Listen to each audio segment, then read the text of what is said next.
Siempre la presentación de un libro de Fernando Tuesta genera interés. Anoche presentó un libro más, digamos, de su vasta colección. El libro es La Reforma Política, Ideas y Debates para un Mejor Gobierno. Y la presentación de este libro es una fantástica excusa para conversar con él aquí en Nativa y poder abordar temas de coyuntura política que él conoce y maneja de forma extraordinaria. Fernando, ¿cómo te va? Bienvenido. Gracias por la invitación, Carlos. Te propongo dejar el libro para un instante porque quiero que nos metamos en temas de coyuntura que pueden ser importantes y que no quiero dejar pasar, y uno de ellos tiene que ver con el informe de la Comisión Interamericana. Así es. Cuando parece de manual, ¿no?, cómo los gobiernos, cuando son señalados por la Comisión, tienden una respuesta muy negativa a los mismos. ¿Qué percepción tienes tú, Fernando? Reaccionan mal.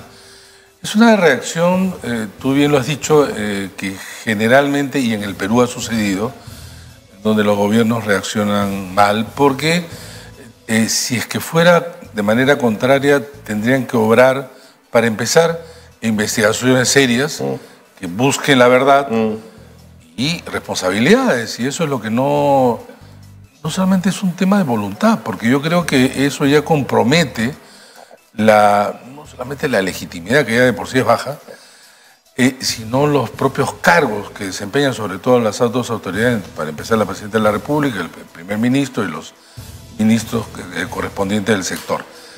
Pero era previsible que el informe también sea, digamos, de un tono que para muchos quizás sorprenda, pero dadas las circunstancias que conocemos, porque sí, señor, no es que el informe nos diga cosas que no sabíamos, sino que ordena y construye este informe sobre la base de esta información, bueno, dispersa, pero además conversando con mucha gente, sí, ¿no? Y es un informe contundente que, por supuesto, no gusta, y la respuesta ha sido, de mi punto de vista, utilizar una palabra que es un poco torpe, ¿no? No se dice, bueno, este informe creemos que tiene una falencia, ¿no? Pero consideramos que algunas partes nosotros podemos tomar en cuenta, porque claro, de lo que se trata son las recomendaciones que hace la Comisión. Sí, señor. Y de esto va a pasar a la Corte. Y ahí no hay manera de evitar. Creo que, además, como lo ha señalado justamente Oscar Vidarte hace poco, el Perú, curiosamente, está siendo un país aislado. Sí, señor. No es aislado, y no por, pues, grupos o países alineados con la izquierda, sino estamos hablando, tú lo has dicho también en los diversos informes de organismos internacionales, que nadie, pues, puede acusar que tienen una especial animadversión por el Perú, y todos en la misma dirección. Entonces, esta es una muy mala noticia, creo una de las peores semanas del gobierno, y que puede avisorar peores aún. Ok, eso desde el lado del gobierno. Desde el lado de los sectores de la derecha siempre sorprende cómo denostan al sistema interamericano. Pero, Fernando, es que no han leído ni siquiera el informe, hombre. No leen el informe, no conocen las funciones de estas instancias internacionales. Y yo me puedo acordar, quizás tú también, en los 90s, también lo mismo, ¿no? Decían, hay que salirse de la Corte, hay que salirse del Pacto de San José. Son las mismas declaraciones, simplemente con distintos personajes en la misma dirección, ¿no? Repetimos exactamente lo mismo, ¿no? Y claro, también a su vez con una corte de medios de comunicación que creen que de lo que hay que defender al gobierno es defenderse a ellos mismos, y yo creo que mirado hacia adelante, pese a esta suerte de paz aparente, y ahí está en el informe, yo creo que está cobijando situaciones que pueden ser mucho más explosivas, porque no se canaliza ni institucionalmente ni judicialmente de la mejor manera, ¿no? Correcto. En ese sentido, y para fortalecer el frente interno, ¿crees que el gobierno toma la crisis del sur, la crisis migratoria, hablando de expulsiones, de sanciones, como una forma de curarse en salud, de querer mostrar fortaleza? Claro, y además por contraste, ¿no? Porque Chile ha tomado medidas, pues, justamente muy severas, Sin ¿no? duda. Y entonces, asumir que una actitud mucho más abierta, que algunos piden y señalan, ante una situación, pues, realmente de crisis humanitaria que ya viene arrastrando todo Totalmente de acuerdo. lo de Venezuela, y donde el Perú ha sido, pues, bueno, es el segundo país receptor de venezolanos en el mundo, después de Colombia, 1,5 millones, pero que atiza y coloca siempre esos aspectos sensibles también de la población, ¿no? De hecho, es un problema que no es fácil, tiene muchas aristas. Eso también es verdad. Tiene muchas aristas. Pero migración y delincuencia no es lo mismo per se. No, claro, Fernando. no, sin duda, sin duda. Y ese es un discurso totalmente incorrecto. Lo percibo. Por decirlo menos, ¿no? Pero es un problema y justamente por eso tienes, pues, que atacar o enfrentarlo con mayor finura, ¿no? No con este grueso discurso que, como bien señalas, confunde delincuencia con migración. No hay 1,5 millones de venezolanos delincuentes. Hay un porcentaje pequeño, como de alguna manera también los hay peruanos, ¿no? Y es difícil. Pero en todo caso, esto también es un problema para el gobierno. Ok. Repito, no ha sido una buena semana. De acuerdo. Quizás lo has tocado en tu libro, me contarás, pero siempre para mí es una incógnita conocer la motivación que guía a los políticos en la toma de sus decisiones. Alguna vez definiste en el diario La República, en una entrevista que te hicieron, este gobierno como un gobierno de sobrevivencia. Pero ¿sobrevivir para qué? ¿Para qué vives larvado, sin que nada se mueva? ¿Para conseguir qué, Fernando? Mira, al inicio, yo creo que todo político aspira a llegar al poder, si no, no es político. Sí, así es. ¿No?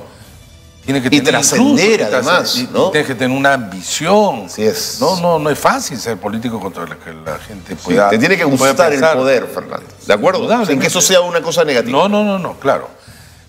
Pero hay situaciones en donde tú puedes decir, mi participación en este momento político está circunscrita de repente a situaciones que en el corto tiempo puedes hacer mucho. La presidenta Dina Boluarte pudo erigirse como la presidenta de la transición democrática el 7 de diciembre. El 7 de diciembre, claro, hubo protestas para, digamos, a favor de Castillo también, es cierto, pero ella tenía un capital político, hasta ese momento, que tenía que ver con, se había distanciado del gobierno, mujer, derecho hablante, trabajadora pública, ¿no? O sea, tenía ahí un perfil como para sacarle ventaja.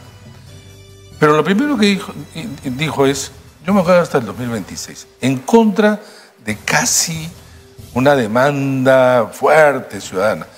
Pero para eso, entonces el segundo momento fue, digamos, dejar a los mandos militares y la policía lo que ha terminado en una represión y como se llama, una masacre, ¿no? Dado esto, ya no hay vuelta atrás. Ese es el problema. Claro. Y el dar vuelta atrás, no permitir ya darse ellos vuelta atrás, porque ya están involucrados en situaciones que incluso son mucho peores de las que ahora están procesados y presos muchos expresidentes. Yo sí creo que hay un temor genuino en un sentido. De lo que puede pasar. De lo que puede pasar. Entonces, ¿qué puedo hacer? Tratar de gobernar, digamos, hasta el último, en una posibilidad, contando, digamos, con la posibilidad de legitimarse, con políticas. Yo lo veo, sin embargo, un camino muy, muy difícil, porque además no tiene apoyo propio. Sí, pues. El apoyo se lo debe a terceros, Sí, pues, se lo debe a esa coalición ex opositora en el gobierno, que además a la primera de bastos la va a soltar también. Totalmente. Nadie la va a proteger. Entonces, no hay nadie que lo va a proteger. O sea, míralo a Castillo, que pese a que había protestas y todo, hoy es un presidente que la gente no está pidiendo que regrese, de ninguna manera. Unos lo apoyarán, pero ya es un apoyo, digamos, mucho más pasivo, nada relevante, y las investigaciones, y con él probablemente ya el proceso judicial va a seguir su curso. El caso de Dina Boluarte y el primer ministro, Alberto Tarola, no creo que vayan a ir un camino distinto.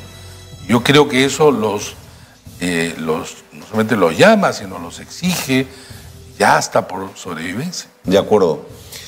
Cuando hablabas de la popularidad de Castillo, he pensado en lo que ha contado César Hildebrand esta semana respecto a una solicitud que hizo el diario Perú 21 a Ipsos para que hiciera un simulacro de votación, que no ha sido publicado, pero que el resultado arrojó Castillo primero, Keiko segundo, Fernando. Sí.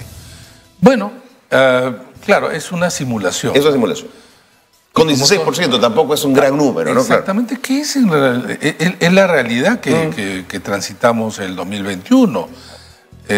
Él saca cerca de 19 y ella saca cerca alrededor de 13. Así es. Lo más bajo de la historia de dos que pasan a la segunda vuelta. Vale decir que casi 3/4 partes, 2/3 partes no votaron por ellos. No votaron por ellos.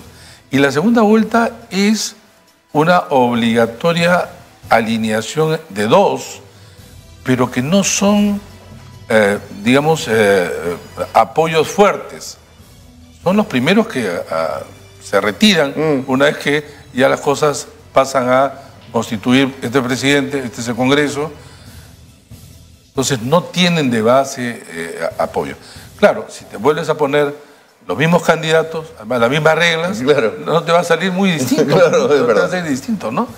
Pero sí, claro, llama la atención porque uno dice, bueno, Castillo, por todo lo que sabemos, no debió estar o aparecer allí, ¿no? Pero es una simulación. Mira tú, cuando los presidentes han dejado un periodo, me refiero a lo de este siglo, se ha ido muy mal. Le ha ido mal a Toledo, que en 2011 quedó con un porcentaje pequeñísimo. Alan García. Sí, salen con muy poco. Ollanta Humala. Ellos han ido, no a la reelección inmediata porque están impedidos, pero pasado esto, muy pequeño. Los únicos que lo han hecho es pasado un periodo en donde media una suerte de crisis o gobiernos largos y populares. Belaúnde, que sale derrocado el 68, es presidente del 80. Sí. Media un gobierno militar y generaciones de peruanos. Sí, señor. Alan García, que termina en 90, es presidente del 2006.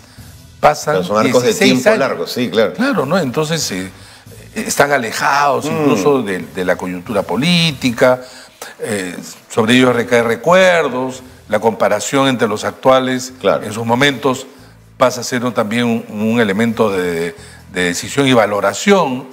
Y entonces, pero en este caso, regresando a la encuesta, claro, es, digo, una simulación que muchos quisieran además escenarios evitar ese tipo de escenarios. De acuerdo.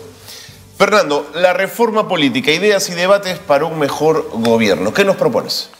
Mira, este es un libro que nunca fue pensado así, porque en realidad recoge muchos de mis trabajos que se tradujeron en columnas de opinión en los principales diarios, El Comercio, La República, Perú 21, Caretas, Canal N, ¿no? El histórico Canal N, tenemos una pequeña columna al inicio de 3 minutos, ¿no? Y entonces yo he concentrado mi atención profesional en uno de los aspectos de la reforma política, la reforma. ¿no? Y entonces esto tiene una historia. Y muchos de los temas que se discuten ahora tienen una historia de los cuales yo ya discutía, proponía. Y entonces este es un recorrido de ideas, de propuestas que llega hasta la actualidad.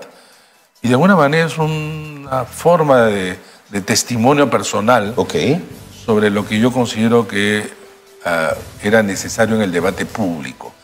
Está organizado, no es simplemente un conjunto de columnas, están organizados por 7 temas Okay. que se de preocupación. Un primer capítulo referido a los momentos de la reforma política. De acuerdo. Que los han habido. ¿De los últimos 30, 50 años? De los últimos 30 años. 30 años. De los últimos 30 años, ¿no?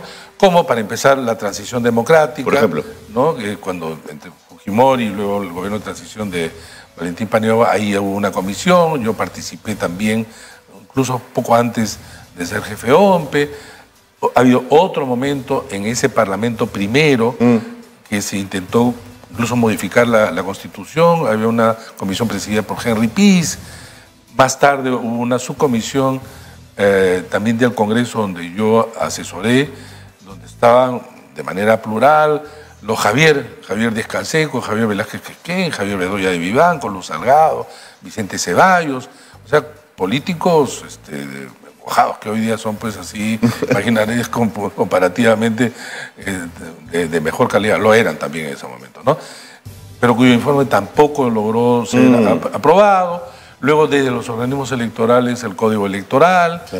La reciente reforma política que intentaron, además. En la Comisión de Alto Nivel. Y previamente a eso, incluso en un Congreso de la mayoría de Fuerza Popular, entregó un informe encabezado por Patricia Donaire que luego su partido desconoce y hace que ella salga del partido, ¿no? Okay. Entonces todo eso, un poco recuento también con artículos. Está recogido en el libro. Está recogido en eso de los momentos. Otro capítulo tiene que ver básicamente con el tema del diseño del presidencialismo peruano. Okay. Otro referido al Parlamento y toda la discusión sobre la bicameralidad. Otro tema sobre la democracia, los partidos políticos. Por supuesto, que es un tema que has trabajado mucho además. ¿Sí? Otro sobre el sistema electoral. Otro que tiene que ver con el tema del dinero y las finanzas de los partidos. Y finalmente los mecanismos de democracia directa, la revocatoria, el referéndum, ¿no? Todo está compilado en este tema. De acuerdo. ¿Quién crees que debería leer la reforma política, Fernando? Bueno, está escrito no desde el punto de vista del académico, sino en todo caso yo como académico, que en mis columnas trato de hacerlo, digamos, vertir estas ideas que nacen de muchas investigaciones más densas, ¿no? De manera más sencilla y por lo tanto es asequible para cualquier público. Perfecto. ¿No? Debate ha sido la editorial que te acompaña. Penguin Random House, cuya serie es Debate. Es Debate, de acuerdo. ¿Y lo podemos encontrar ya en cualquier librería? librería? Todas las librerías, sí, ayer fue la presentación en todas las principales librerías del país. Lo vi. Estuvo Fernando Vivas y Rosa María Palacios, te acompañaron ayer, ¿no? Así es. Pero mucha gente además vi en el Sí, felizmente los fue hinchas. exitosa. De los 3. Muy bien, Fernando, muchísimas gracias. La reforma política, entonces, ideas y debates para un mejor gobierno, tu último trabajo. Gracias por haber estado. No, gracias a ti, Carlos. ¿Qué es tu libro número 20? No, 17. Gracias por haber estado aquí.